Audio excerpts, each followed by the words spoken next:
शक्तीपीठ महामार्गाविरोधात कोल्हापुरात शेतकऱ्यांचा विराट मोर्चा।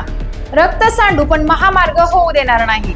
शक्तीपीठ महामार्गाच्या विरोधात कोल्हापुरात आज शेतकऱ्यांनी एकजुटीने रस्त्यावर उतरत विराट मोर्चा काढला। खासदार शाहू छत्रपती, आमदार सतेज पाटील, माजी खासदार राजू शेट्टी, माजी आमदार ऋतुजा पाटील, सत्यजित पाटील आणि विजय देवरे यांच्या नेतृत्वाखाली हा मोर्चा काढण्यात आला। हजारो शेतकरी एकत्र येऊन जमीन आमच्या हक्काची नाही कुणाच्या बापाची आणि रक्त सांडू पण महामार्ग होऊ देणार नाही अशा अग्नी घोषणा देत रस्त्यावर उतरले। आपल्या पोटा पाण्याची जमीन कोणत्याही परिस्थितीत न देण्याचा निर्णय शेतकऱ्यांनी व्यक्त केला आहे।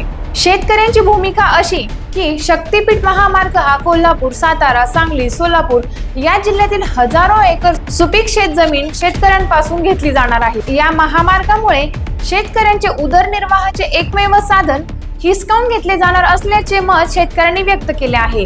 योग्य मोबदला, पुनर्वसन आणि संमतीशिवाय 1 इंचही जमीन न देण्याचा निर्णय या आंदोलनकर्त्यांनी बोलून दाखवला। या आंदोलनाला विरोधी पक्षाच्या नेत्यांनीही पाठिंबा दर्शवला।